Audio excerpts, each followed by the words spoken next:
Welcome into another episode of Everything is Logistics, a podcast for the thinkers in freight. We are proudly presented by SPI Logistics, and I am your host, Blythe Brumleve. And in this episode, we're going to be talking about the weird logistics around succulents, sand, and magnets, which I know it sounds like a strange combination of commodities, but each of them has their own unique shipping journey around them, along with some crime elements, particularly surrounding succulents and sand. After that, we're going to be talking about shipping magnets, which can be a little bit more challenging than you think, considering that these packages can get stuck to the sides of delivery trucks.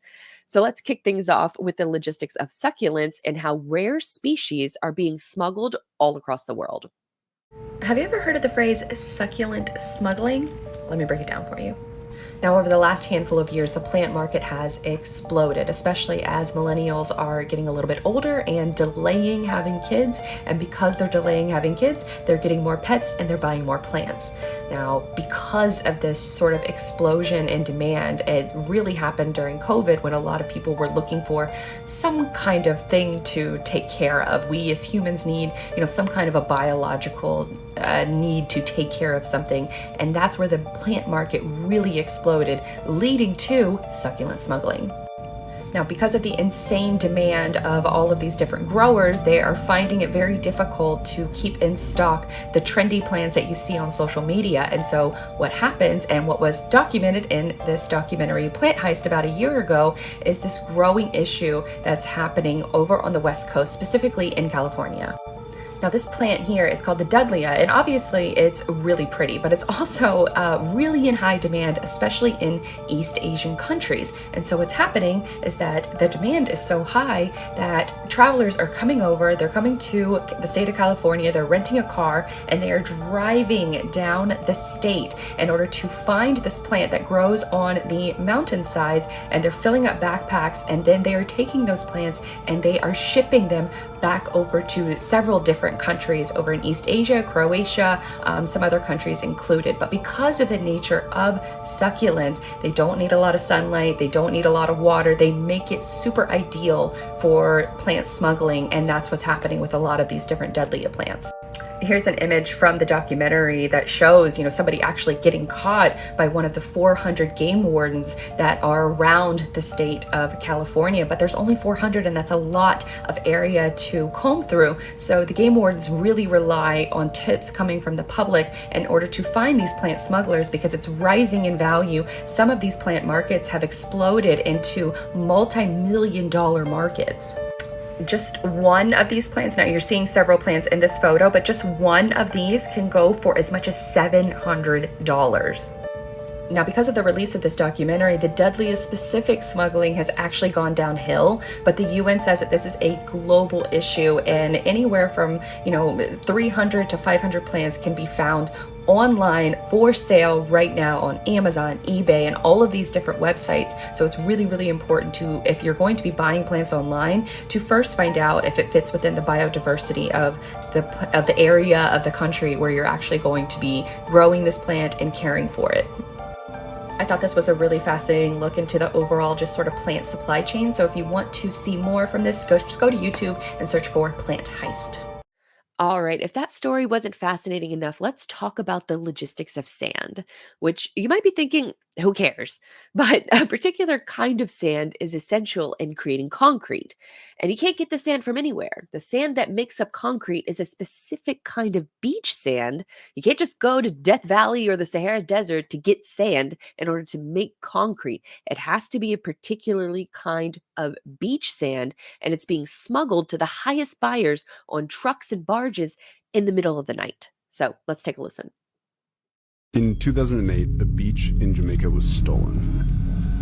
Entire truckloads of sand went missing and they never returned. Jamaica's mines commissioner at the time suspected that government officials were involved. 15 years later, the mystery is still unsolved. But there are locals that are reporting truckloads that are still running in the night. I'm just gonna fucking camp out with one of those locals, like just try to follow these trucks.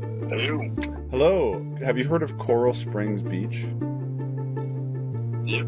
You have? Let me be honest with you. I don't trust anyone. We don't deal with those people.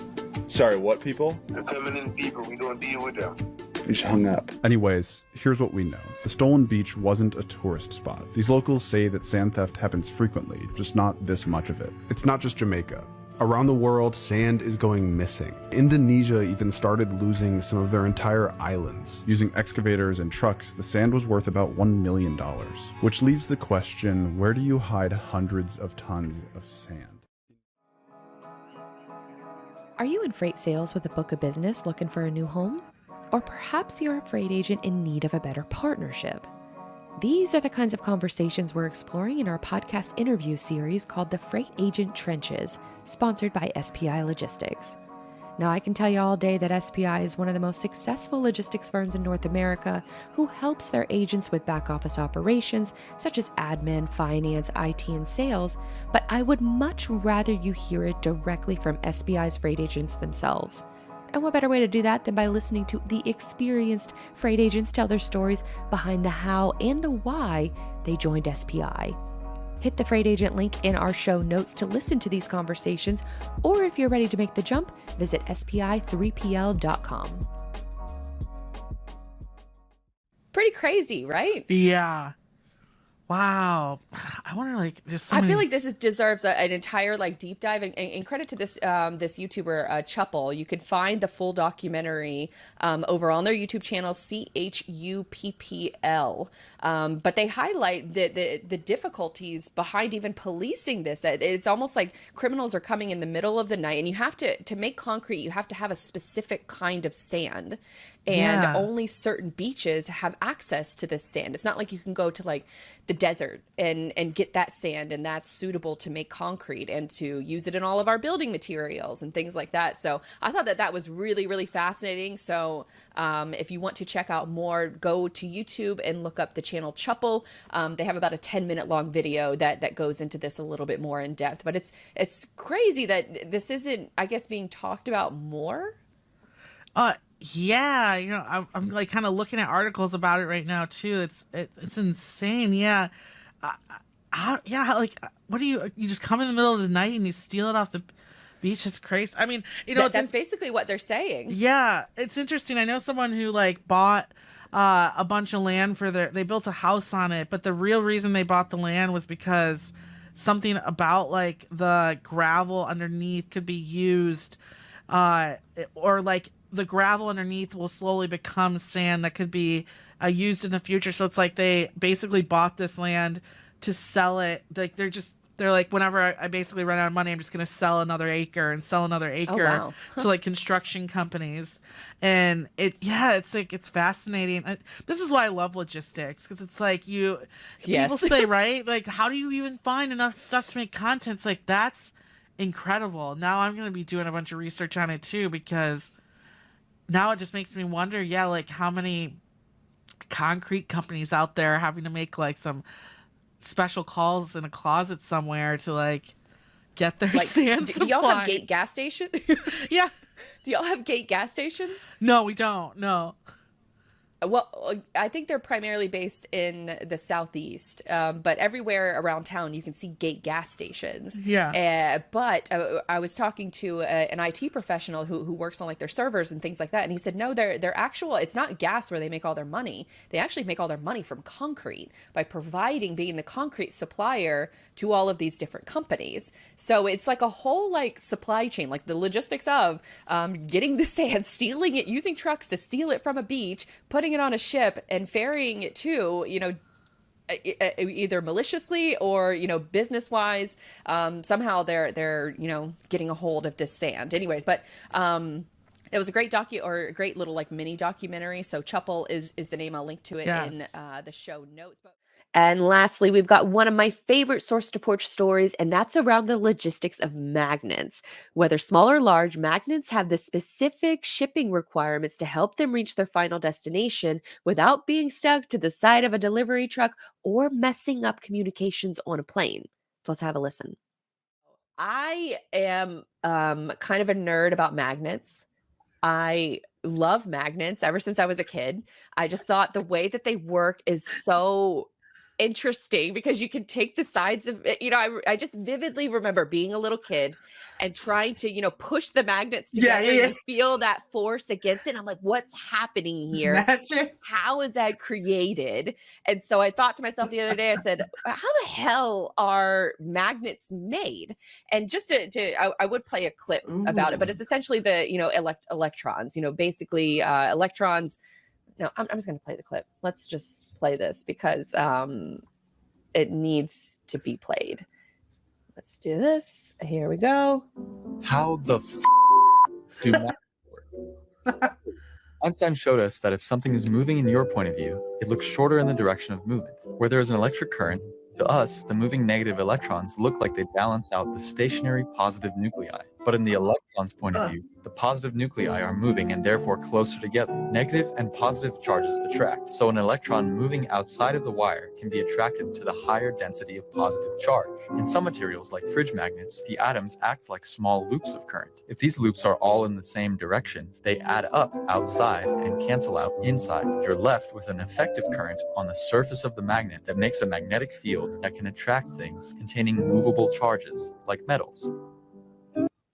And so if that is not cool enough, now we go to the part so about bad. actually like magnetizing the different metals. And so you take different metals and how are they actually like manufactured? And so I found a manufacturer over in China that had post videos on how magnets are actually charged. So familiar with magnets, but do you know how it's made? Exact voice. But do you know how it's made? Before magnetization,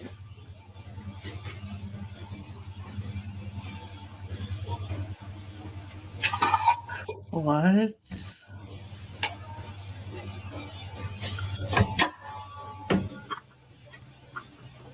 magnetization completed. What? Now they're magnets. Oh.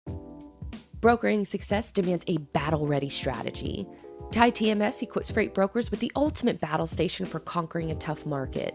With TIE, brokers gain access to a comprehensive platform where rate intelligence and quote history converge on a single screen. It's not just a page, it's a strategic command center designed to help brokers win. TIE equips your team with all of the data they need to negotiate with confidence and allows them to communicate directly with carriers and customers from a simple control base. Revolutionize the way your brokers perform by giving them a competitive advantage with TIE TMS. For more info, go to tai-software.com/battle stations, and we also have a link for you in the show notes to sign up for a demo. And so if you are just listening or just watching this, or no, if you're just listening and not watching the actual video, I needed to get that right. Basically what they did is they took a box full of metals, little metal objects, like what you would picture, a bunch of magnets, but they're not magnetized yet. And so then they put them in a giant machine, another magnet, and it helps to magnetize them by firing in those different electrons and, making the different magnetic fields around it. And it's such an interesting process, because then you have to think about the aspect of how the hell do you ship these things? Because commonly when magnets are shipped, especially if you order them in small quantities, they're shipped in just regular envelopes. And so it's a common issue whenever you're shipping them that they'll just get stuck to the envelope itself, will get stuck to the side of a delivery truck and your package just gets lost. So there's regulations around different magnets and how you can ship them. If they're over a certain level, they can't go on an airplane because it will mess with some of the electronic equipment on an airplane. And so what a lot of these shippers do, or a lot of these manufacturers do to ship their goods, is they package the magnets in a creative way. And so then it has less, or they fill it up, essentially. Some manufacturers will put wood around the inside of the box, all around it. And so the magnets hopefully will stay contained within the box and not mess up during the shipment process. So it's a special kind of packaging that they need to go through. There's a lot of regulations around it. And so I thought that, that was just an interesting sort of side note of, just the coolness of magnets. And then, well, how the hell are they actually shipped? Because then they're used in all of this different, industrial equipment. Some trains are powered by magnets. So it just brings up like that interesting use case of like, we have this really cool, just technology that's existed for as long as I know that it's existed, and that we can actually create new magnets that hold that magnetic power for hundreds of years. And so I just thought that that entire process was cool. And the fact that it's kind of funny that, you know, if you try to ship them and then they just end up, you know, getting stuck on the side of like a UPS truck.